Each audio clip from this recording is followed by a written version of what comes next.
അസ്സലാമു അലൈക്കും വറഹ്മത്തുള്ളാഹി വബറകാതുഹു. പ്രിയമുള്ള സഹോദരങ്ങളെ, ഈ ലോകം ഒരു താൽക്കാലിക വാസസ്ഥലം മാത്രമാണ്. നാം എല്ലാവരും അല്ലാഹുവിലേക്ക് മടങ്ങേണ്ടവരാണ്. എല്ലാ ആത്മാവും മരണം ആസ്വദിക്കുന്നതാണ് എന്ന് വിശുദ്ധ ഖുർആൻ നമ്മെ ഓർമ്മിപ്പിക്കുന്നു. ജനനവും മരണവും അല്ലാഹുവിന്റെ തീരുമാനമാണ്. ഒരു വിശ്വാസിയെ സംബന്ധിച്ചിടത്തോളം ജീവിതത്തിലെ ഏറ്റവും വലിയ പ്രാർത്ഥനയും ആഗ്രഹവും ഹുസ്നുൽ ഖാത്തിമ അഥവാ നല്ലൊരു അന്ത്യം ലഭിക്കുക എന്നതാണ്. ഈമാനോടുകൂടി അല്ലാഹുവിന്റെ തൃപ്തിയിൽ ഈ ലോകത്തോട് വിട പറയാൻ കഴിയുക എന്നതിനേക്കാൾ വലിയ സൗഭാഗ്യമില്ല. ഒരാൾ മരിച്ചുകഴിഞ്ഞാൽ അദ്ദേഹത്തിന്റെ അന്ത്യം നല്ലതായിരുന്നോ എന്ന് നമുക്ക് ഉറപ്പിച്ചു പറയാൻ സാധിക്കില്ല. കാരണം പരീക്ഷണലോകത്തുനിന്ന് വിട പറഞ്ഞ് പാരത്രിക ലോകത്തേക്ക് പ്രവേശിച്ച ആ വ്യക്തിയുടെ അവസ്ഥയെക്കുറിച്ചുള്ള യഥാർത്ഥ അറിവ് അല്ലാഹുവിനു മാത്രമാണ്. എന്നാൽ കാരുണ്യവാനായ അല്ലാഹു മരണപ്പെട്ട വ്യക്തിയുടെ ബന്ധുക്കൾക്കും സുഹൃത്തുക്കൾക്കും സമാധാനവും പ്രതീക്ഷയും നൽകുന്ന ചില അടയാളങ്ങൾ കാണിച്ചു തരാറുണ്ട്. നമ്മുടെ പ്രിയപ്പെട്ട പ്രവാചകൻ മുഹമ്മദ് നബി സല്ലല്ലാഹു അലൈഹി വസല്ലം അവിടുത്തെ ഹദീസുകളിലൂടെ അത്തരം ചില ലക്ഷണങ്ങൾ നമ്മെ പഠിപ്പിച്ചിട്ടുണ്ട്. ഒരു വിശ്വാസിയുടെ നല്ല മരണത്തെ സൂചിപ്പിക്കുന്ന ഹദീസുകളിലും പണ്ഡിതന്മാരുടെ വിശദീകരണങ്ങളിലും വന്ന 3 പ്രധാനപ്പെട്ട അടയാളങ്ങളെക്കുറിച്ചാണ് നമ്മളിന്ന് സംസാരിക്കുന്നത്. അതിലൊന്നാമത്തെ അടയാളം മരണപ്പെടുന്ന സമയത്ത് ആ വ്യക്തിയുടെ നെറ്റിത്തടം വിയർക്കുന്നതാണ്. ഇത് ഏറ്റവും പ്രബലമായതും ഹദീസിൽ വ്യക്തമായി പരാമർശിക്കപ്പെട്ടതുമായ ഒരു ലക്ഷണമാണ്. മഹാനായ സഹാബി ബുറൈദ ഇബ്നുൽ ഹസീബ് റളിയല്ലാഹു അൻഹു റിപ്പോർട്ട് ചെയ്യുന്ന ഒരു ഹദീസിൽ ഇങ്ങനെ കാണാം. അദ്ദേഹം പറഞ്ഞു, മുഹമ്മദ് നബി സല്ലല്ലാഹു അലൈഹി വസല്ലം ഇങ്ങനെ പറയുന്നത് ഞാൻ കേട്ടിട്ടുണ്ട്: ഒരു മുഅ്മിനിന്റെ മരണം അവന്റെ നെറ്റി വിയർത്തുകൊണ്ടായിരിക്കും. എന്താണ് ഈ നെറ്റി വിയർക്കുന്നത് എന്നതുകൊണ്ട് അർത്ഥമാക്കുന്നത്? പണ്ഡിതന്മാർ ഇതിന് മനോഹരമായൊരു വിശദീകരണം നൽകുന്നുണ്ട്. ഒരു വിശ്വാസിയായ മനുഷ്യന്റെ റൂഹ് അഥവാ ആത്മാവ് ഈ ശരീരത്തിൽ നിന്ന് വേർപിരിയാൻ നേരം മലക്കുകൾ ആ ആത്മാവിനെ അല്ലാഹുവിന്റെ സന്നിധിയിലേക്ക് കൊണ്ടുപോകാനായി വരും. ആ സമയത്ത് തന്റെ സൃഷ്ടാവായ താൻ ഇത്രയും കാലം ആരാധിച്ച അല്ലാഹുവിനെ കണ്ടുമുട്ടാൻ പോകുന്നു എന്ന തിരിച്ചറിവിൽ ആ ആത്മാവിന് ഒരു ഹയാ അഥവാ ലജ്ജ അനുഭവപ്പെടും. അത് ഭയം കൊണ്ടുള്ള ലജ്ജയല്ല, മറിച്ച് സ്നേഹവും ആദരവും വിനയവും കലർന്ന ഒരുതരം ലജ്ജയാണ്. തന്റെ റബ്ബിന്റെ മുന്നിലേക്ക് നിൽക്കാൻ പോകുമ്പോഴുള്ള ആ ഒരു അവസ്ഥയുടെ ശാരീരികമായ പ്രതിഫലനമാണ് നെറ്റിത്തടത്തിൽ പൊടിയുന്ന വിയർപ്പുകണങ്ങൾ. ഒന്ന് ചിന്തിച്ചു നോക്കൂ. മുറിയിൽ നല്ല തണുപ്പുണ്ടായിരിക്കാം, എയർ കണ്ടീഷണർ പ്രവർത്തിക്കുന്നുണ്ടാവാം, അല്ലെങ്കിൽ മഞ്ഞുകാലമായിരിക്കാം. അങ്ങനെയുള്ള സാഹചര്യത്തിലും നെറ്റിയിൽ വിയർപ്പ് കാണുന്നുവെങ്കിൽ അത് അല്ലാഹുവിൽ നിന്നുള്ള ഒരു വ്യക്തമായ അടയാളമാണ്. ആ റൂഹ് അല്ലാഹുവിന്റെ പ്രീതിയോടെയാണ് വേർപിരിഞ്ഞത് എന്നതിനുള്ള സന്തോഷവാർത്തയാണ്. അതുകൊണ്ടാണ് മരിച്ച വ്യക്തിയുടെ നെറ്റിയിൽ വിയർപ്പ് കണ്ടാൽ തക്ബീർ ചൊല്ലി സന്തോഷം പ്രകടിപ്പിക്കാൻ പണ്ഡിതന്മാർ പറയുന്നത്. അത് കാണുന്ന കുടുംബത്തിന് ലഭിക്കുന്ന ആശ്വാസം എത്ര വലുതായിരിക്കും.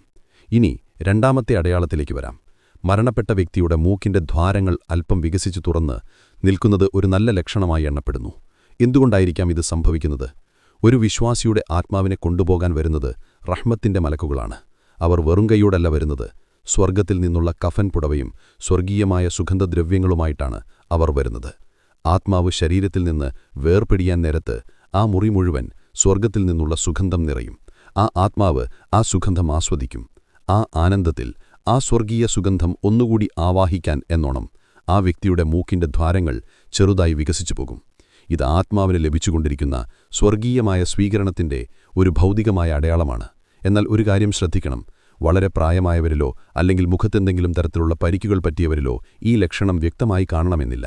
അതുകൊണ്ട് ഈ ലക്ഷണം കണ്ടില്ല എന്ന് കരുതി നിരാശപ്പെടേണ്ടതില്ല. എന്നാൽ ഈ ലക്ഷണം കാണുകയാണെങ്കിൽ അതാ വ്യക്തിയുടെ നല്ല അന്ത്യത്തിനുള്ള ഒരു ശുഭസൂചനയായി നമുക്ക് കണക്കാക്കാം. ഇനി മൂന്നാമത്തെ അടയാളത്തിലേക്ക് വരാം. മരണപ്പെട്ട വ്യക്തിയുടെ മുഖത്തെ പ്രസന്നത, പ്രത്യേകിച്ചും 2 കവിൾത്തടങ്ങളും ഒട്ടിപ്പോകാതെ തുടുത്തു നിൽക്കുന്നത് ഒരു നല്ല ലക്ഷണമായി എണ്ണപ്പെടുന്നു. മുഖം ഹൃദയത്തിന്റെ കണ്ണാടിയെന്ന് നമ്മൾ പറയാറില്ലേ? ഒരു വ്യക്തിയുടെ മരണം എങ്ങനെയായിരുന്നു എന്ന് ഒരു പരിധിവരെ ആ മുഖത്ത് പ്രതിഫലിക്കും.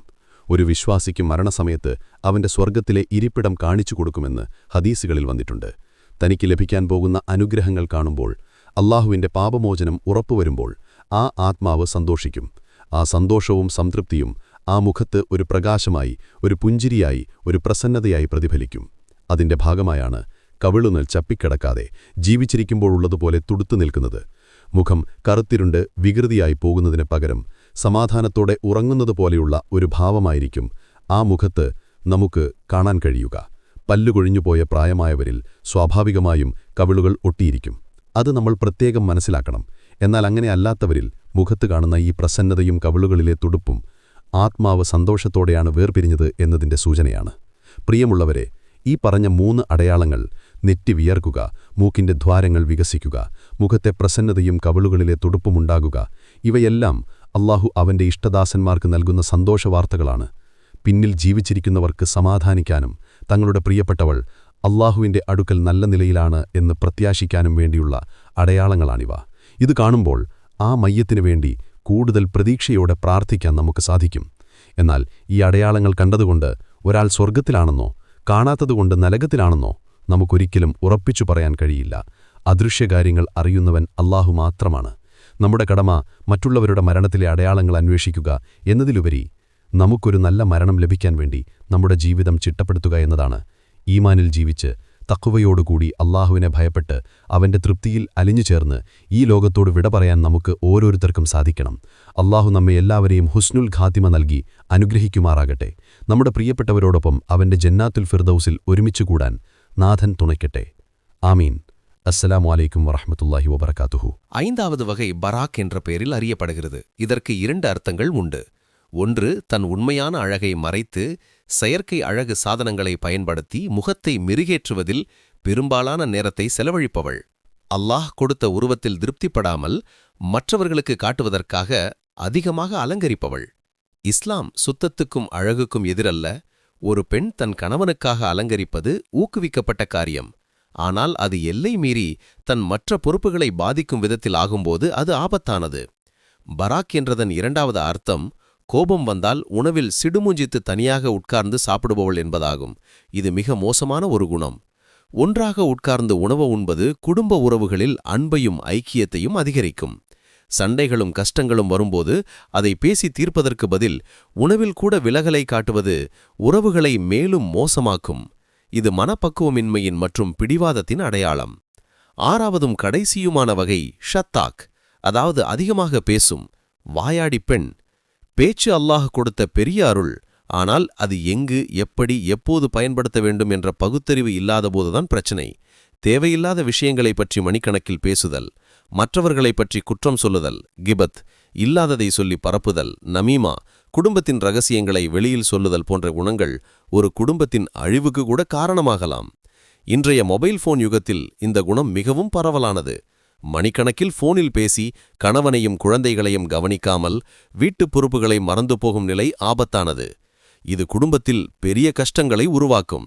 பிரியமான சகோதரர்களே, இந்த சொன்ன 6 குணங்களும் ஒரு தாம்பத்திய வாழ்க்கையின் மகிழ்ச்சியையும் அமைதியையும் கெடுக்கும் திறனுடையவை. இது ஏதேனும் ஒரு பிரிவை அடைத்து இழிவுபடுத்துவதற்கல்ல. மாறாக ஒரு துணையை தேர்ந்தெடுக்கும்போது நாம் எவ்வளவு கவனிக்க வேண்டும் என்று நினைவூட்டுவதற்காக.